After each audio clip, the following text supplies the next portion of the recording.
Our Estuary, sponsored by the Humber Nature Partnership and BP Chemicals.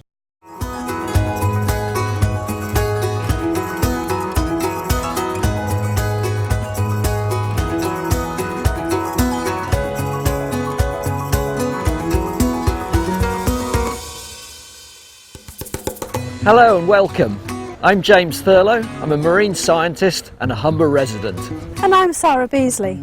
I'm a writer and presenter, and I've lived in the Humber region all my life. In this series we'll be looking at some of the many facets of this wonderful estuary and the industries which underpin the economy of the area. And the rich and varied wildlife of the region, including the biggest population of migratory and wintering birds in the world. We'll also be meeting some local characters, some of whom may be known to you already, but we also hope to uncover a few new treasures of this often undervalued region. And I'll be learning a lot more about how inspiring this area is to both artists and visitors alike.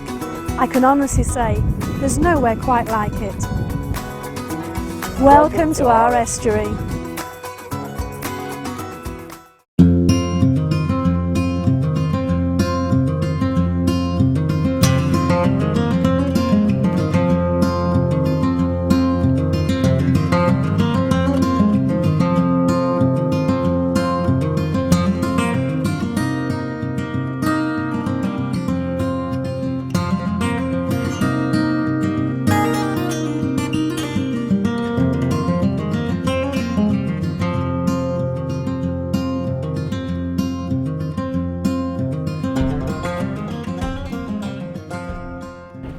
I'm here at Spurn Point, a truly unique place on the north bank at the very mouth of the Humber. A long, narrow, crooked spit of sand stretches out from the Holderness coast right across the entrance of the estuary, with the North Sea on one side and then the beginnings of the mighty Humber on the other.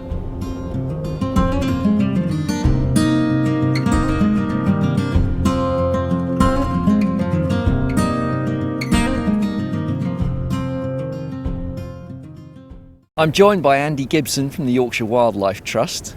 And morning, Andy. Good morning. Can you tell us a little bit about what people mean when they say Spurn's changing and it's washing away? I feel people relate that partly to the built environment, you know, with the loss of the road down Spurn and the removal of the telegraph poles, the change in occupation of the peninsula.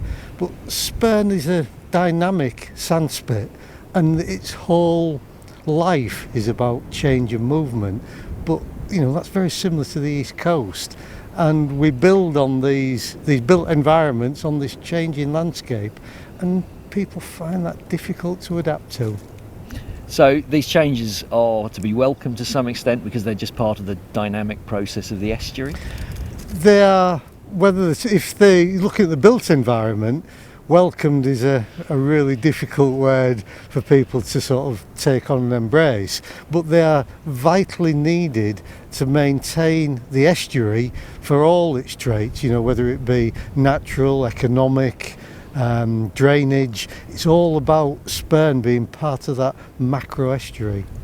So material is being eroded to the north of Spurn on the North Sea side, and this material is what is continuing to build the spit. That's correct? Yeah, and that material is boulder clay. It's made up of sands, shingles, gravels, stones, and that washes out the cliffs, you know, the crumbling bits, and then is deposited along the Spurn Peninsula. And what works are going on at the moment following the tidal surge and since the road's been washed away? We've had to all adapt, you know, the users of Spurn, there's Associated British Ports, there's ourselves, there's the RNLI, and we've used new vehicles. You know, we've used 4x4s, we've adapted to what we have to do, we look at the tide, we transport things differently, and the public is still more than welcome on Spurn. It's just about walking. It's about big space, big skies, big opportunities. It's a wonderful place in my book. Well, thanks very much. And I'm sure you'll agree with me, this is definitely one of the best places to visit on the estuary.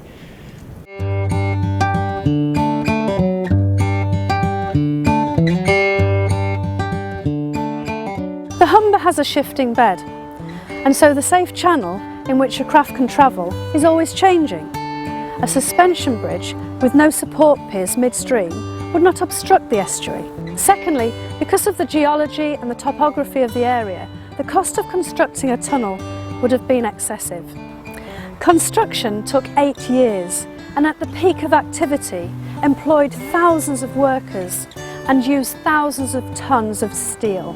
The bridge opened up both socially and economically to previously remote and insular areas of England. The bridge has saved many millions of vehicle miles, not only for locals and commercial vehicles, but also for tourists and visitors to the area who may not have been able to travel around the estuary with such ease.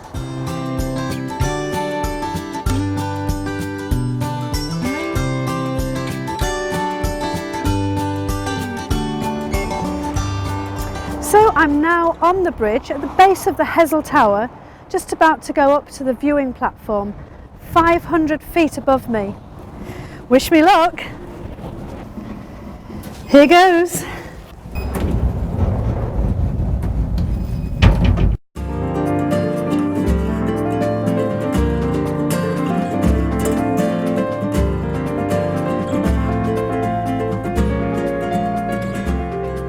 So I've made it here to the top of the Hessel Tower on the Humber Bridge. It's amazing, the sight is spectacular. I can just make out the green roof of the Water's Edge, the visitor centre at Barton, and right in the distance is the Immingham Power Station.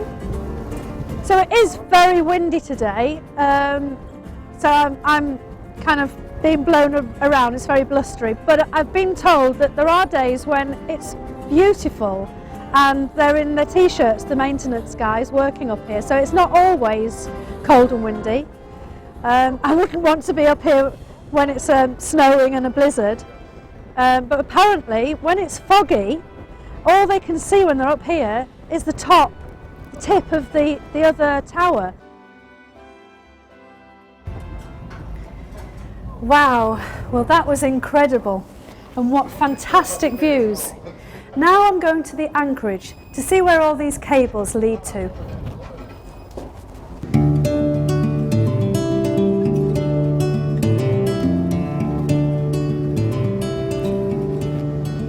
So these thousands of cables are spliced together to form one continuous cable, which is then wound around thousands and thousands of times from one anchorage, one side of the river, over to the other anchorage, the other side. And this provides the tension, or should I say suspense, to support this huge structure. Not a lot of people know that.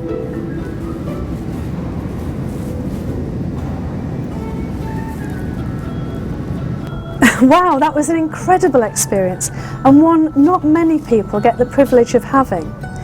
I tell you what, next time I drive along this bridge, I'm going to really think about what engineering went into this incredible structure. It's fantastic.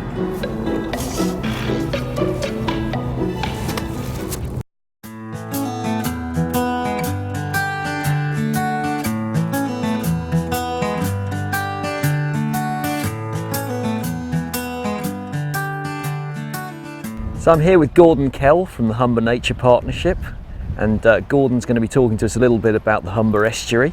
So Gordon, given the high level of economic development on the Humber Estuary, how can we guarantee that conservation is treated appropriately and that the wildlife is looked after as it should be? Well, we've got a long history on the Humber of conservation work, and now we've formed the Humber Nature Partnership, and that's a partnership which includes both the public and the private sector, and working together with them will ensure that we can harmonise both looking after the natural aspects of the estuary and making sure that economic development, which is significant on the Humber of course with offshore wind etc, we can work together to ensure that that will happen. Okay, and what's particularly special about the wildlife on the Humber? Yeah, the wildlife on the Humber is significant, as you probably know. We have such a variety. I mean, the estuary itself is highly designated as a special area of protection area and a special area of conservation. And we have stretching from Donanook, we have the grey seals, of course. We have significant important species of birds like the bittern and the marsh harrier and the avocet. And we have this extraordinary fish called the lamprey, which travels through the estuary up into the Ouse and to the Trent. And so it's a very special area. And in many ways, one of our jobs is communicating that to people, because people don't realise how special the estuary is. They see it as a brown river, and so there's significant natural habitat here as well for birds and for butterflies and for insects and a whole host of things which are so important to the quality of life and for people to understand and to enjoy.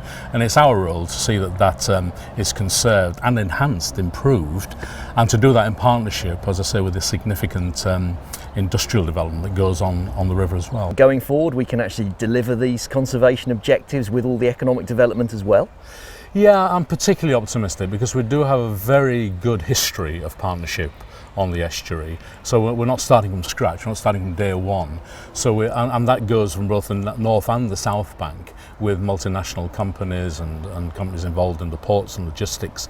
And now we've formed this new partnership. What has impressed me is the way in which the board's working together to ensure that this happens. And what we are seeing is an increasing understanding by the private sector of the importance of conservation and how they can contribute to that. So we already have a very powerful background in doing ecological work with existing companies, and I think building upon that and getting this greater awareness of the estuary and the wider population, I'm very optimistic that we're going to do things which are not going to only benefit our present generation but subsequent generations as well. Well, that's very encouraging. Thanks, James, good to be with you. A pleasure. After the break, I'll be off to the National Nature Reserve at Farings to see another example of how abandoned industry can create valuable habitat. Please join us. Our Estuary, sponsored by the Humber Nature Partnership and BP Chemicals. Our Estuary, sponsored by the Humber Nature Partnership and BP Chemicals. A perfect example of how the Humber Management Scheme is working to preserve natural environments can be found a short walk away on the Barton foreshore at the Water's Edge Visitor Centre. Water's Edge was completed in 2006 and can be seen clearly from the Humber Bridge. It's part of the UK's Earth Centre network, which means it was built with sustainability in mind. It has solar voltaics to generate electricity, a water recycling system which includes rainwater capture and grey water recycling using the reed beds. You'll also notice a lot of recycled materials in the fabric of the building too. There's a number of walks you can follow here, suitable for both families with toddlers and the more serious walker amongst you. The River Humber starts where the River Ouse and Trent meet in the west and runs east nearly 40 miles before coming to the North Sea. From the North Sea back to the estuary, I'm paying a visit to an exciting project which has not only prevented thousands of homes from flooding, but also created a natural habitat for the estuary's wildlife. I've come to a spot called Julian's Bower. This is an amazing turf maze that was cut out in the 12th century by monks. There's absolutely stunning views which clearly show where the Ouse and the Trent meet the Humber. In 2006, 450 hectares of farmland became a realignment site. I'm here with Tom James, ABP's Environmental Manager, who's here to tell us a bit more. We do own various sort of patches of land throughout the Humber that you wouldn't perhaps immediately associate with our port activities, and it so happens that an area of land here at the Altborough Flats Managed Realignment Site was just one of those examples. An estuary is an incredibly complex natural environment, and activities on an estuary can affect it in many different ways, in chemical, biological and physical ways that can alter the way the water works, the way the morphology of the bed of the estuary, the riverbed actually works, the way that sediment is distributed throughout the estuary. And it's important for us to take these things into account. So what is realignment?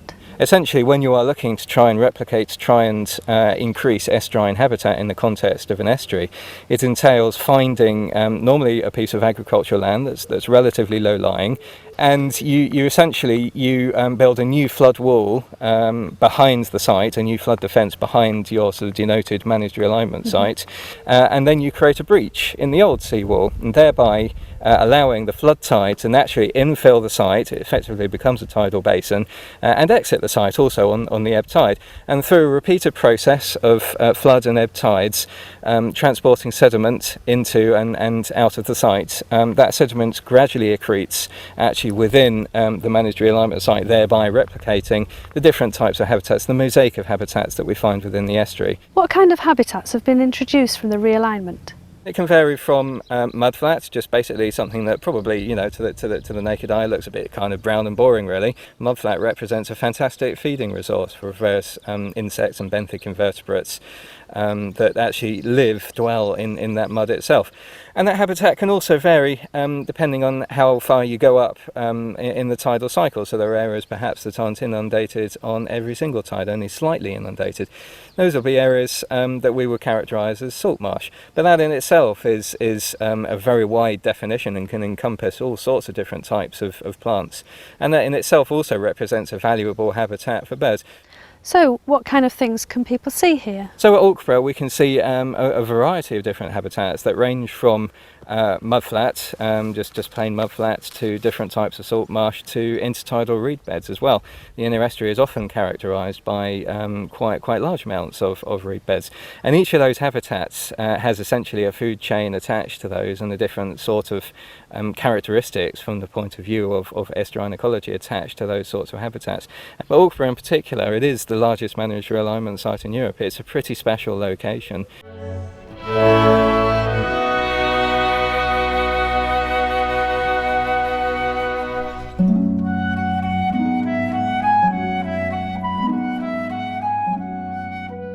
I'm here at Farings National Nature Reserve near Barton upon Humber.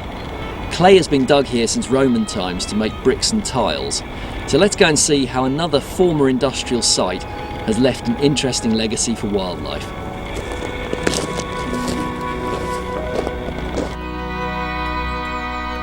I'm here with Emma Wilmot, Senior Education and Community Officer. Hello there. Thanks for coming. And could you just tell us a little bit about the history of the site? I gather it's quite interesting. Farings is a fascinating place. Really good quality clay was dug out through the autumn and winter time. It was processed, it was shaped, and then it was fired in large kilns on site and made into the bricks and tiles that you can see around this area and beyond today. So if you're around the Humber Estuary area and you see some lovely terracotta colour pan tiles, wavy tiles around this area, they could well have been made at Farings before it became a nature reserve.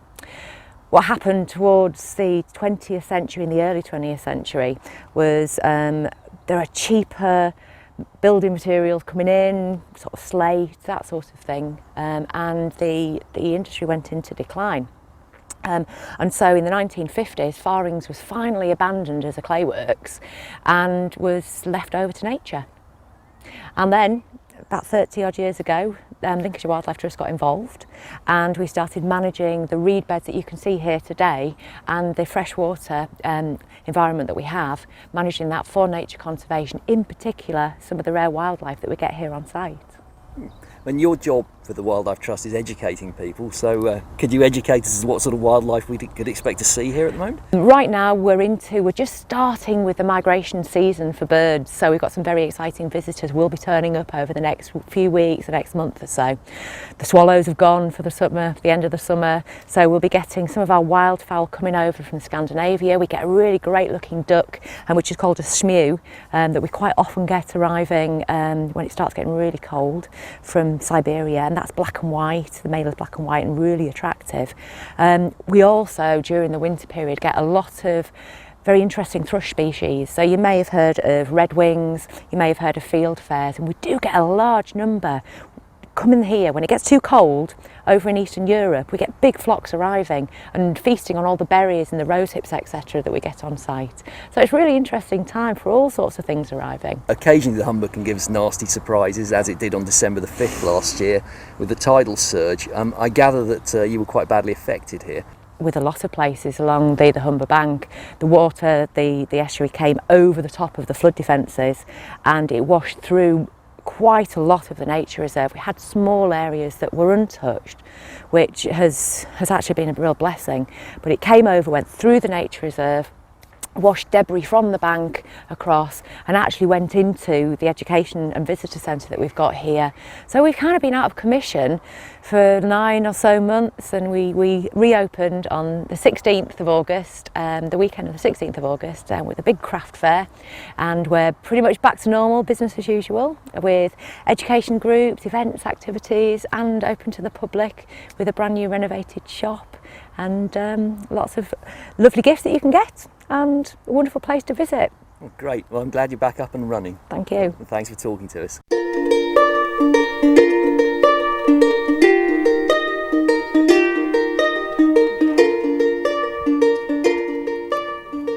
Artists often find inspiration in many natural environments.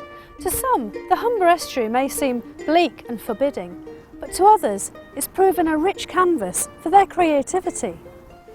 Come on then. I'm here with Annabelle McCourt, local artist and filmmaker. So Annabelle, tell me what inspires you about this area personally. I think everything inspires me about this area, really. You can't go wrong. I think what I really enjoy is seeing that through other artists' eyes. So people will travel literally from all over the world and come here and say, you know, wow, this is incredible. And as a child growing up in the area, you know what it's like coming from Grimsby. I was thinking of every way possible to escape. You know, how can I get away, work all over the world? And it's odd, you find yourself coming back here and being hugely inspired by the massive vistas, the attitude. I suppose Humberston Facets itself is kind of like the ultimate work of folk art. Yeah. And I think it's just, how can you not be inspired by such an incredible place? Absolutely. I understand you've made a fictional film in this area called Delphine, is that right? So yeah, again, very much inspired by the area. I'm used to normally making documentaries, kind of social, gritty, realistic documentaries there, and I wanted to actually make a drama. And my dramas, I always try and come from an arty angle with that. And the idea was, the premise essentially, was that the sea falls in love with an eccentric marine biologist and tries to sweep her away. So the actual only character as such in the film is mostly from the perspective of the sea.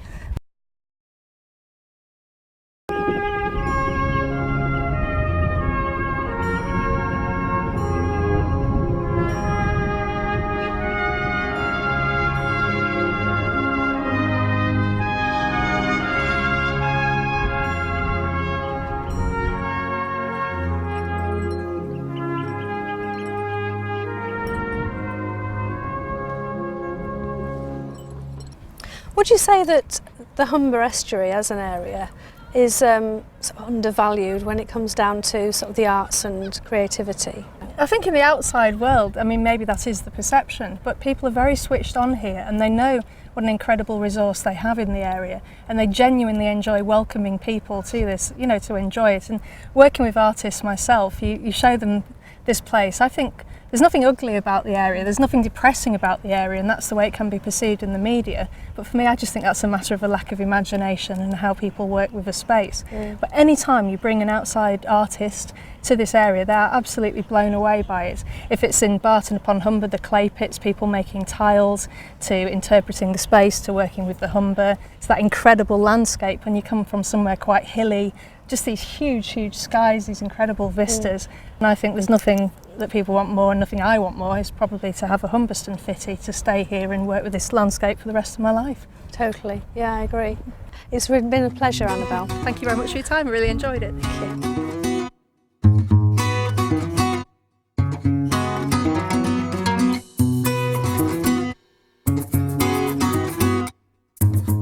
If you'd like to find out more about any of the items on today's show, please go to www.estuary.tv/Our Estuary.